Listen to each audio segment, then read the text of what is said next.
channel. Now today I'm going to be talking about living at peace.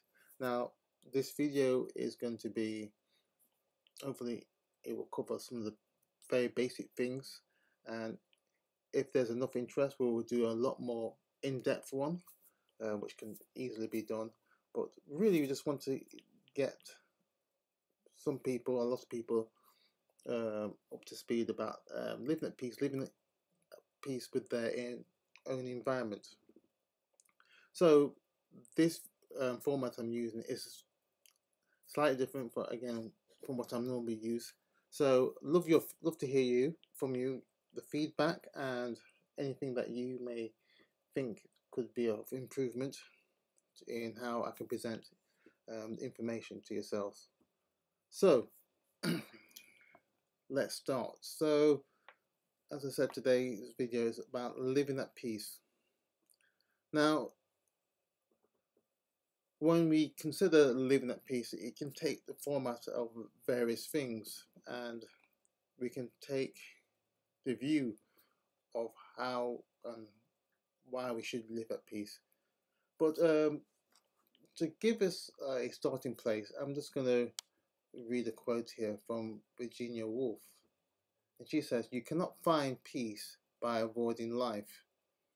And living at peace is something that needs to be practiced every day, for when it is practiced, it brings about numerous benefits to the individual, society, and environment. Being able to understand the need of peace within ourselves is sometimes a challenge, but it is something that must be worked at every day.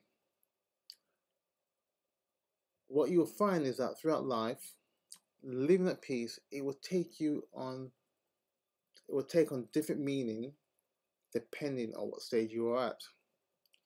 And I think that's, again, so true. If you can look back over your life, you can pinpoint there's been various stages when you've been at a certain place, when you've been so happy, even blissful, and then within a couple of months, and the situation has totally changed and totally flipped.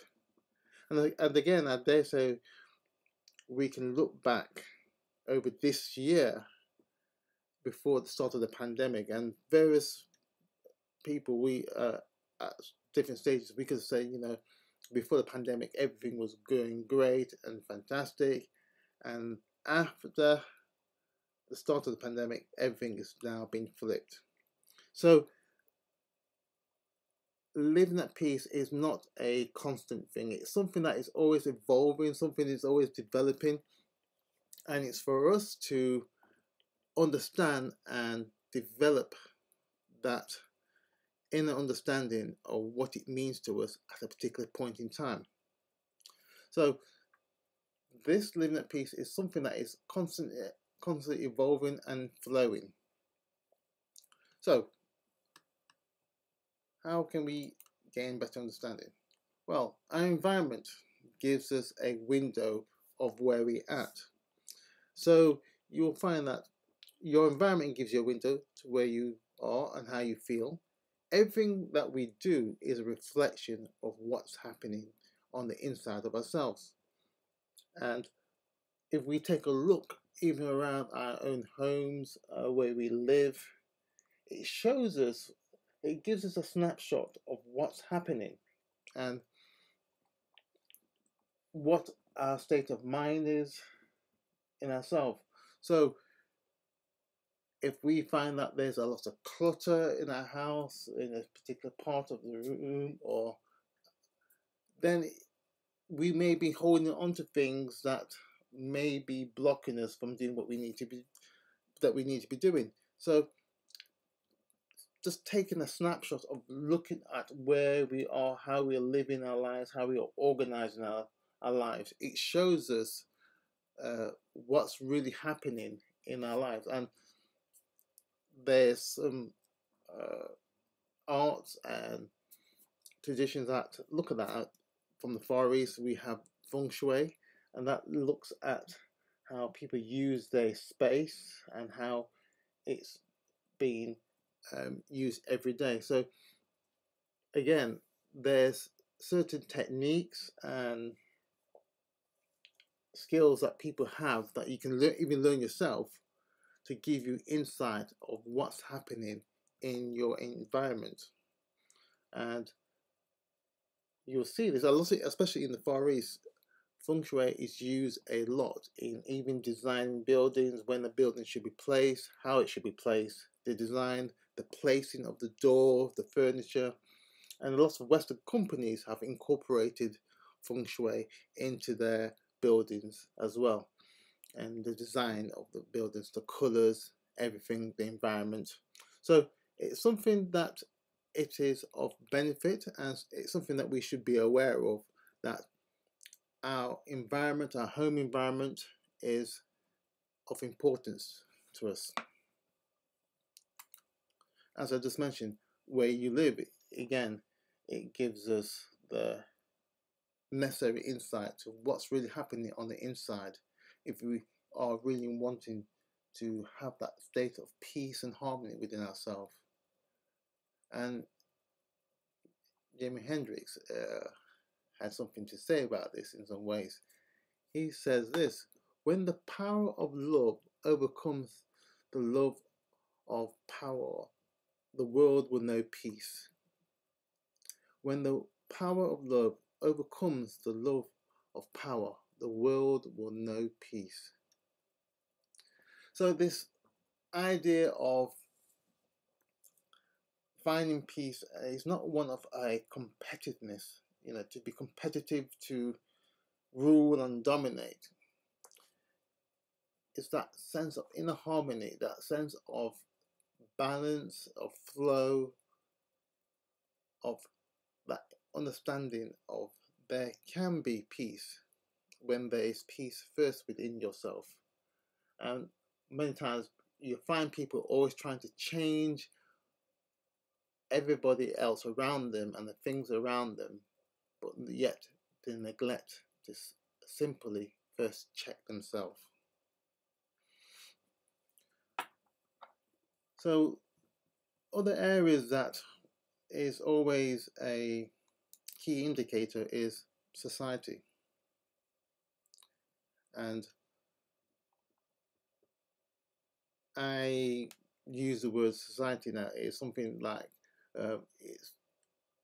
it's what we're born into. Now we can use different phrase, terminology, but for this situation here, I'm just saying that society is what we're born into, and it gives us a foundation.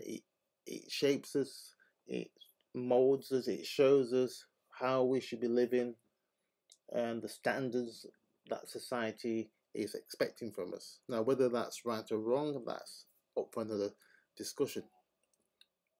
But here we have Elie Wiesel. He makes this statement: mankind must remember that peace is not God's gift to his creatures. Peace is our gift to each other. And I think that's a really powerful quote there by Elie, that it's not a God's gift to his creatures. It's something that is given to each of us, that we exchange something that is in some ways very special, that can enhance somebody's life. Saying a simple word of gratitude and thanks to somebody who's helped you, it makes them feel good. It shows that they're being appreciated, and they themselves will then pass that on to somebody else. And by doing that simple thing, you bring about a state of harmony and peace within a group, or even people at work. You'll find this to be so. And that nicely brings us on to the work situation. Now, there has been a lot being said about work, and especially now with the pandemic. And before, people would be working in some ways time confinement and cubicles with no really views outside, and sometimes for a lot of people it was a problem. But now a lot of people are working from home, So again, the situation is different. But even if you are working from home or you're still working at your workplace, you can enhance your environment by simply having a plant or having your desk area organized and tidy, or even if you're not even allowed to have any like personal items on your desk, you can have your computer screensaver on to a nice environment. Like this screen here now is a backdrop of mountains, misty mountains looking in. So you can do certain things that will enhance how you feel about your work environment. So you're not totally devoid of any connection with like life in some ways. So making sure that you are able to interact with something and your mind can move on to place with a sense of ease and peace is very important within yourself. And so again, this brings us nicely to self.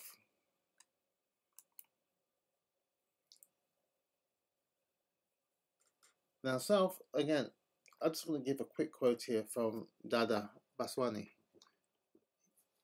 says this: happiness, true happiness, is an inner quality. It is a state of mind. If your mind is at peace, you're happy. If your mind is at peace, you have nothing else. You can be happy. If you have everything in the world, can give pleasure, possession, power, but lack peace, you can never be happy. And in some ways, you find similar quotes in various religious texts, the Christian texts, Jewish, Muslim, various religious texts will point to things like this. You gain the whole world but lose your soul.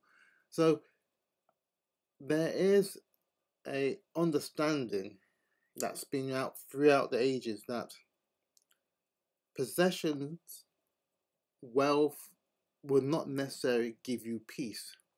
It will enhance your lifestyle, your how you live your life, but developing that true peace will not necessarily be the right way for you. So the quality and the state of mind that you need to be in and to be appreciating that true life is something that needs to be cultivated and needs to be understood at various levels. And so simple things like your body, understanding your body, understanding and appreciating how your body moves and operates. What does your body need to be satisfied, to be in balance? If you're overweight, are you eating the right foods? You know, is your body weight supposed to be over? Is it balanced? Do you feel able to move around comfortable with the weight that you have? Can you climb up a flight of stairs and not get out of breath? Various things that we need to consider with our health. Are we eating a good diet? You know, or are we just living off fast food and eating at the right time for us, for ourselves? Now, there's various factors that will affect that. Some people have to work nights, so again, so the schedule of when and how they eat is different. But again, we can decide what kind of foods we eat, consume, and the quality of the food that we can eat as well. So this gives us, again, windows of opportunity to examine various things, especially about ourselves. So, you know, do I take exercise? Do I go out walking, jogging, swim? Can I have a little home gym developed? You know, like an exercise mat. Just there's various things that we can do to help ourselves if we understand that what, how, and what we are made up of. So we have our body, and then we have the mind. And again, our minds, in some ways, it's so important that we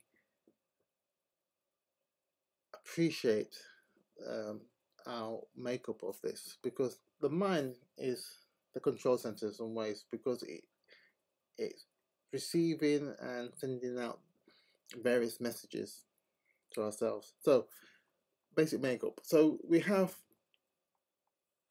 the emotions. That our emotions carries so much power in how we feel about something or about somebody.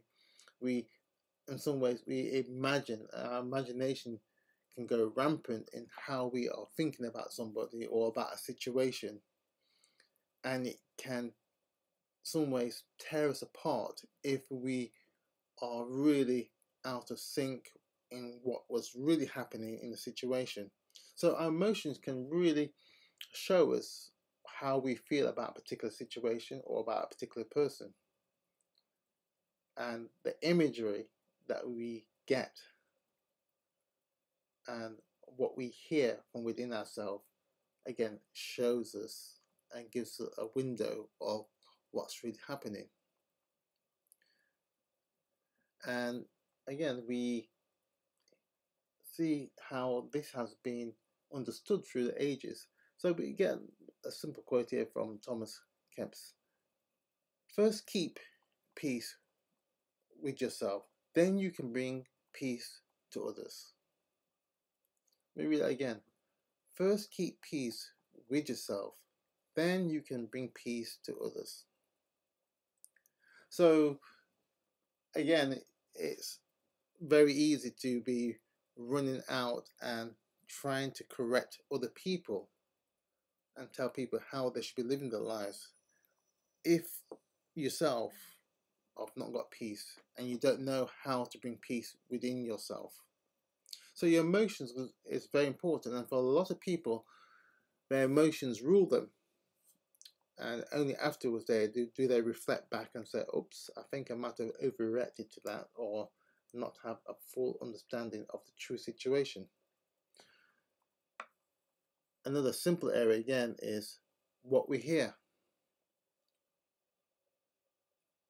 There's various things that we can listen to, and they can form our judgment, but not necessarily it's always correct. So you need to be able to guard what you listen to. If you're a person who's inclined to gossip, you enjoy hearing gossip about other people, those gossips, those pieces of information that you enjoy hearing are forming various things within you, emotions and thought patterns, and how you are looking at the world or an individual or situation.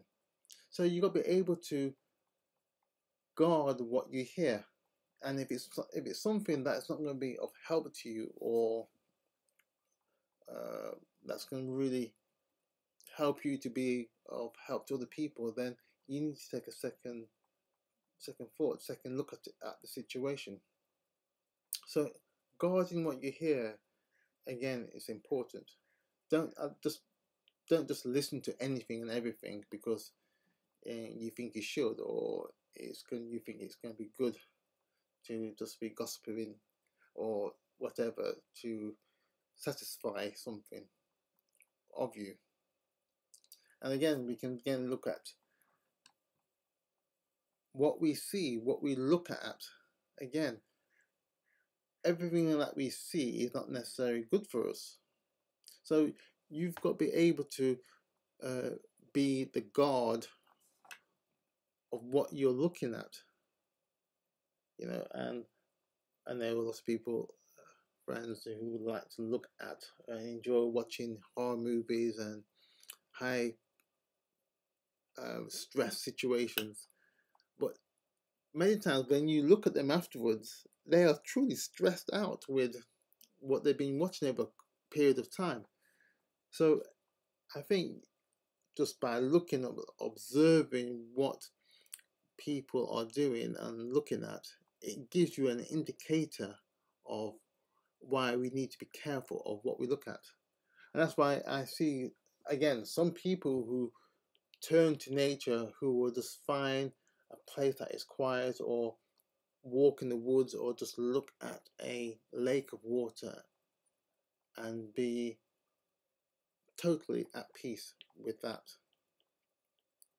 So guarding those and being aware of those areas of what we see, what we hear, and our emotions, it builds us to a point of where we can start to be truly responsible of bringing that peace that we crave for at times.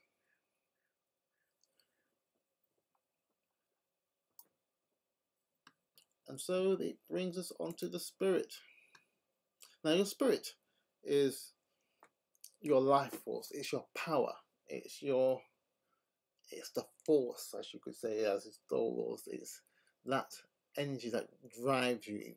It awakens you. But again, you can hamper it. You can dampen it if you're, again, not taking care of your body. You're not taking care of your mind, eating the right foods, reading the right things that will bring the sense of encouragement, or having words of affirming that you can affirm to yourself, that will encourage you, that will tell you that you are good, that you are able to do various things, and things that you're not even thought of, but you're able to do it if you're given the opportunity. And if you give yourself the opportunity, your spirit will rise to occasion, because your spirit can overcome all things.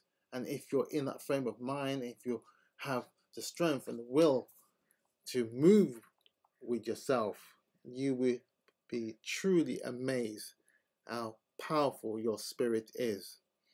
And a lot of people do not realize or appreciate the power of their spirit and how it can lead them and overcome so many things if you give it the space to do so. Now, the last area that I will just look at quickly is the practice. Now, this is where actions need to be taken, and you pull up the various elements together to be effective, because we can always be good students, we can always research, but end of the day, it means nothing unless you're willing to engage. As I said at the beginning of the talk, when to really have peace, you cannot find peace by avoiding life, and that's what Virginia Woolf says. So here, the bringing in all these different elements together is where we need to really take note. And some very simple things like here, meditation. Now, meditation has been used for thousands of years across all cultures, and it has been, and even now in our modern age, it's been found to be very effective. And there's various levels and various sorts of meditation that people can be using and be engaged in. And it just take a simple search or going on Amazon to find various books on meditation, and there's no one set meditation that will suit everybody. So it's up to you to find out what is the best form of meditation, if that's the route that you would like to take. Now, meditation may not be your cup of tea, but it has been useful for so many people. So if meditation is not your particular cup of tea or forte, prayer. Again, prayer has been used for thousands of years across different cultures. And again, there's different sorts of prayers that can be used. And the understanding of how to use prayer, again, you'll learn that as you start to explore that area.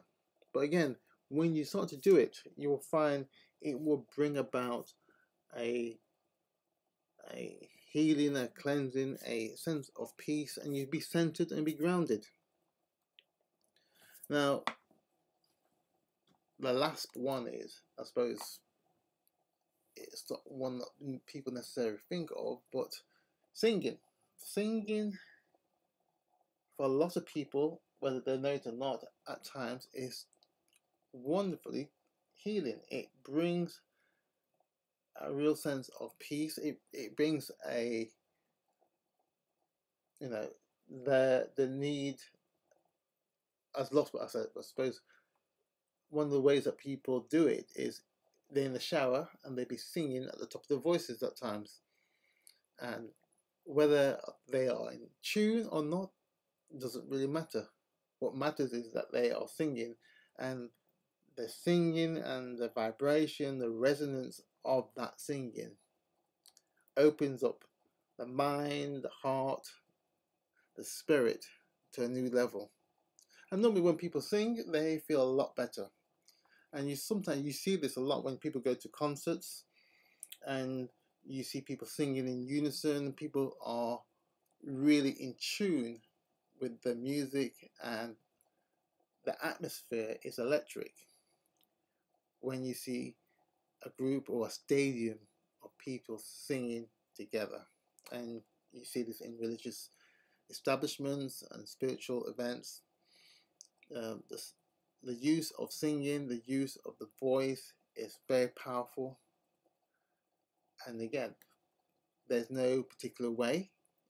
Some people are better singers, some people have an ear for music and for a tune, some people don't. And again, end of the day, it doesn't really matter. What matters is the practice and the use of it.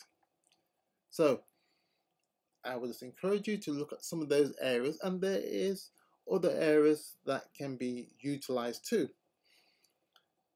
So but at the end of the day, it's important that